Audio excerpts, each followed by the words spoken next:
మన ప్రభు అయిన యేసుక్రీస్తు పరిశుద్ధ నామంలో వాక్యం వింటున్న ప్రతి వారికి ది ఫాదర్స్ ఫెలోషిప్ తరపున నా హృదయపూర్వకమైనటువంటి వందనాలు. కీర్తనల గ్రంథం 145వ కీర్తన 19వ చరణం. తన యందు భయభక్తులు గల వారి కోరిక ఆయన నెరవేర్చును. చదివిన వాక్య భాగంలో తన యందు భయము భక్తి గలవారి యొక్క కోరికను ఆయన నిశ్చయంగా నెరవేరుస్తాడు. మన కోరిక నెరవేర్చబడాలి అంటే ఆయన యందు భయభక్తులు కలిగి నివసించినట్లయితే ఖచ్చితంగా మన కోరికను ఆయన నెరవేరుస్తాడు. ఒకానొక సందర్భంలో ఒక నీతిమంతుడు యెహోవా యందు భయభక్తులు గలవాడు, ఆయన సెలవు చేత సమస్తాన్ని విడిచిపెట్టి అరణ్య యాత్రకు బయలుదేరినవాడు, 6 లక్షల కాల్బలాన్ని నడిపించడానికి ముందడుగు వేసినవాడు, దేవుని యొక్క స్వరూప దర్శనమును పొందుకున్నవాడు అయినటువంటి మోషే అనేటువంటి ప్రవక్త ఒక చిన్న తప్పిదము చేయడం వల్ల అతని యొక్క కోరికను దేవుడు నెరవేర్చును అన్నాడు. చూద్దాం ఆ మాట. సంఖ్యాకాండము 20వ అధ్యాయము 7వ వచనం నుండి 12వ వచనం వరకు. అంతటా యెహోవా మోషేకు ఇలాగు సెలవిచ్చెను, నీవు నీ కర్రను తీసుకొని నీవును నీ సహోదరుడైన అహరోనును ఈ సమాజమును పోగు చేసి వారి కన్నుల ఎదుట ఆ బండతో మాట్లాడుము, అది నీళ్ళిచ్చును. నీవు వారి కొరకు నీళ్లను బండలో నుండి రప్పించి సమాజమునకును వారి పశువులకును త్రాగుటకిమ్ము. యెహోవా అతనికి ఆజ్ఞాపించినట్లు మోషే ఆయన సన్నిధి నుండి ఆ కర్రను తీసుకొని పోయెను. తర్వాత మోషే అహరోనులు ఆ బండ ఎదుట సమాజమును పోగు చేసినప్పుడు అతడు వారితో, ద్రోహులారా వినుడి, మేము ఈ బండలో నుండి మీ కొరకు నీళ్లు రప్పింపవలెనా అనెను. అప్పుడు మోషే తన చెయ్యి ఎత్తి 2 మార్లు తన కర్రతో ఆ బండను కొట్టగా నీళ్లు సమృద్ధిగా ప్రవహించెను, సమాజమును పశువులను త్రాగెను. అప్పుడు యెహోవా మోషే అహరోనులతో, మీరు ఇజ్రాయేలీల కనుల ఎదుట నా పరిశుద్ధతను సన్మానించినట్లు నన్ను నమ్ముకొనకపోతిరి కనుక ఈ సమాజమును నేను వారికి ఇచ్చిన దేశంలోనికి మీరు తోడుకొని పోరని చెప్పాను. అందుకని ఆ ప్రాంతానికి ఏమని పేరు పెట్టారంటే మెరీబా. ఆ జలాలకు మెరీబా అని పేరు పెట్టారు. ఏంటి మెరీబా అంటే వివాదము. తన యందు భయభక్తులు గల వారి యొక్క కోరికను ఆయన నెరవేరుస్తాడు. వాగ్దాన దేశానికి నేను తీసుకెళ్తాను, స్వతంత్రుడిగా నేను నిన్ను మారుస్తాను, ఆ దేశాన్ని స్వాస్థ్యంగా నీకు అనుగ్రహిస్తాను, నీతో పాటు సమూహమును కూడా సిద్ధపరిచి బయలుదేరు అని ఏ మనిషికైతే ఏ ప్రవక్తకైతే దేవుడు చెప్పాడో ఆ ప్రవక్తతో ప్రభు అంటున్నారు, మోషే నీవు నిశ్చయముగా నేను ఇస్తాను అని చెప్పిన ఆ వాగ్దాన దేశంలోకి నువ్వు అడుగు పెట్టవు. ఎందుకని ప్రభా, నేను చెప్పిన మాట నువ్వు చేయలా, నేను చెప్పిన పని నీవు చేయలేదు గనుక మోషే నువ్వు రావు. ప్రభువా, వాళ్ళ మీద నాకు కోపం వచ్చింది ప్రభువా, వాళ్ళ కొరకు నేను చనిపోవడానికి కూడా సిద్ధమయ్యాను. ఇదిగో ప్రభువా, వారిని ఈ అరణ్యంలో హతం చేశావంటే వారి దేవుడు వారిని అరణ్యంలోకి తీసుకువెళ్ళి వారిని మట్టిలో కలిపివేశాడు, వారి జీవితాన్ని అక్కడ చాలించేశాడు, వారి దేవుడు నిజమైన దేవుడు కాదు అని నీకు అవమానం కలిగింది ప్రభువా. అవసరమైతే వాళ్ళ నిమిత్తం నన్ను శిక్షించు, నా పేరు జీవగ్రంథం నుండి తీసివేసి అని ఆనాడు మొర్రపెట్టే కదా ప్రభువా.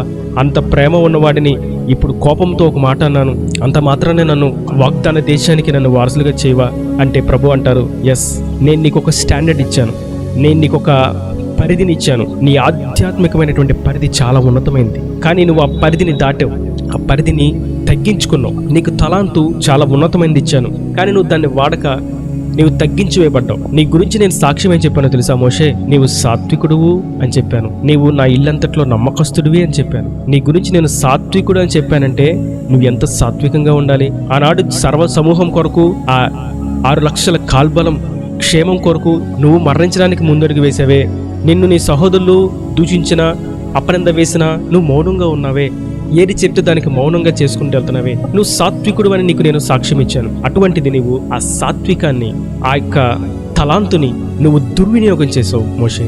నేను మాట్లాడయ్యా బండతో, అది నీకు నీళ్ళిస్తుంది, నేను నిన్ను వాళ్ళ ఎదుట ప్రత్యేకమైన కోణంలో నిన్ను హెచ్చించుదాం అనేటువంటి ఆలోచనతో ఇంతకు ముందు వరకు బండను కొడితే నీళ్ళు వచ్చేవి, ఇప్పుడు నువ్వు బండను కొట్టవసలా, నీ మాట వింటేనే బండ నీకు నీళ్ళనిస్తుంది, నీ అక్కరను తీరుస్తుంది అని మోషేతో ప్రభు చెప్తున్నారు.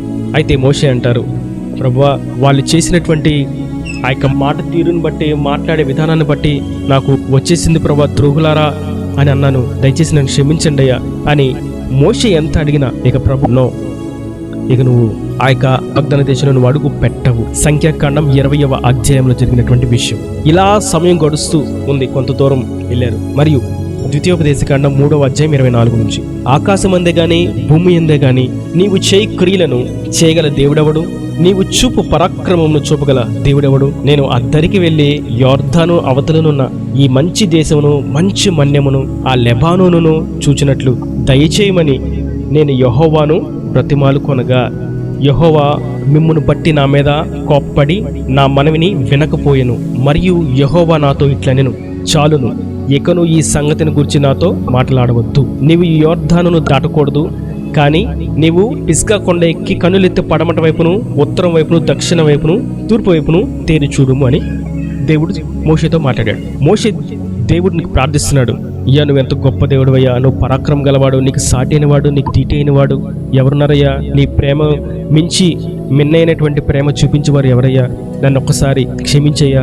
యొర్దాను దాటి ఆ ఊరికి వెళ్ళి ఆ లెబానోను చెట్లు, ఆ ద్రాక్ష గెలలో, అంజురు పడలో అవతల ఉన్నటువంటి ఆ యొక్క మంచి దేశమును నేను చూస్తానయ్యా, నన్ను అడుగు పెట్టను ప్రభు అని అంటే ప్రభు అంటారు, అవకాశం లేదు మోషే, ఇంకొకసారి ఈ సంగతి నువ్వు నా దగ్గర మాట్లాడొద్దు. ఎందుకంటే మోషేకు ఒక స్థాయిని దేవుడు ఇచ్చాడు, సాత్వికుడు అనేటువంటి స్థాయిని. ఇప్పుడు మోషే ఆ సాత్వికాన్ని విడిచిపెట్టి ద్రోహులారా అనే సమూహాన్ని తిట్టడం వల్ల, తన నోరును వాడడం వల్ల తను ఆ పరలోక రాజ్యానికి సాదృశ్యంగా ఉన్నటువంటి ఆ యొక్క వాగ్దాన దేశానికి అడుగు పెట్టలేకపోయాడు.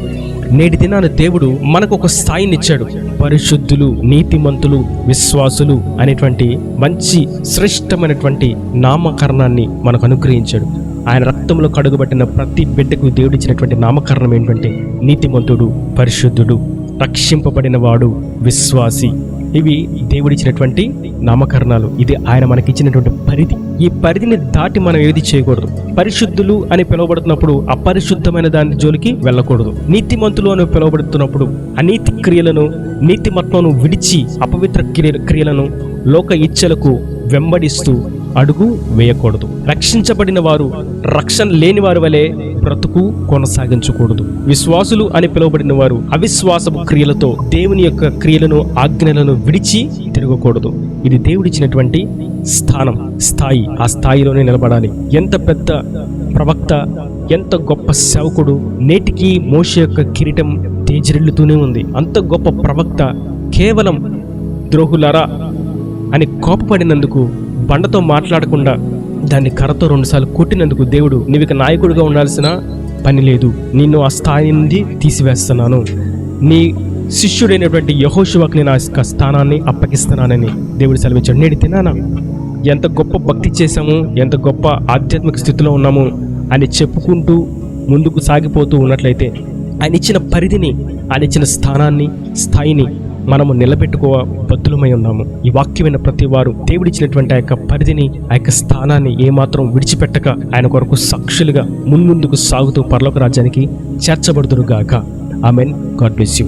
ఇలా దేవుని మాటలు ప్రతి వాని హృదయంలో నీరుకట్టి ఫలింపు చేయను కాక. ఆమెన్. God bless you. తలలో ఉంచి కళ్ళు మూసినట్టయితే మీ కొరకు చిన్న ప్రార్థన. ప్రేమ స్వరూపి కరుణాకటాక్షం గల తండ్రి, నా ప్రభా, ఇప్పటివరకు నీ కృపలో మమ్మల్ని భద్రపరిచారు. వాక్యమైన ప్రతి ఒక్క బిడ్డను మీరు జ్ఞాపకం చేసుకోండి. మోషేను మా ఎదుట పెట్టారు. కేవలం ఒక నోటి మాటను బట్టి అతడు వాగ్దాన దేశంలోకి అడుగు పెట్టనివ్వకుండా మీరు నిలిపివేశారు. ప్రభువా, కారణం అతడు సాత్వికుడు అనేటువంటి బిరుదును పొందాడు. ఆ స్థాయిని పొందుకున్నాడు. ఆ స్థానాన్ని నీ దృష్టిలో కలిగి ఉన్నాడు. సాత్వికుడు అని పేరు పెట్టబడినటువంటి ప్రవక్త కోపంతో, ఉద్రేకంతో మాట్లాడినటువంటి మాటను బట్టి పరలోక రాజ్యానికి సాదృశ్యమైనటువంటి ఆ యొక్క వాగ్దాన దేశానికి, పాలు తేనెలు ప్రవహించు కానాను దేశానికి అడుగు పెట్టలేకపోయాడు. నేను విన్నాను ప్రభా, నేను మాకు ఇచ్చిన స్థాయిని జాగ్రత్తగా కాపాడుకుంటూ మమ్మల్ని గురించి మీరు ఉద్దేశించినటువంటి ప్రణాళికలో పరిశుద్ధులమని, నీతిమంతులమని, రక్షించబడిన వారమని, విశ్వాసులమని ఈ యొక్క స్థానాలు కాపాడుకుంటూ ఎప్పటికప్పుడు ఆ స్థాయిని ఇంకనూ మెట్లు పైకి ఎక్కుతూనే ఉండాలి తప్ప ఆ మెట్టు దిగకూడదని మాకు తెలియజేసినందుకు నీకు వందనాలు. ఈ వాక్యమైన ప్రతి ఒక్క బిడ్డ మీరు ఆశీర్వదించండి. అట్టి విధంగా మీరు ముందుకు నడిపించండి. ఇంకనూ తండ్రి వారికి కావాల్సిన ప్రతి అవసరం అక్కడిని మహిమలు తీర్చి అక్కడ రాజ్యం సిద్ధపరచండి.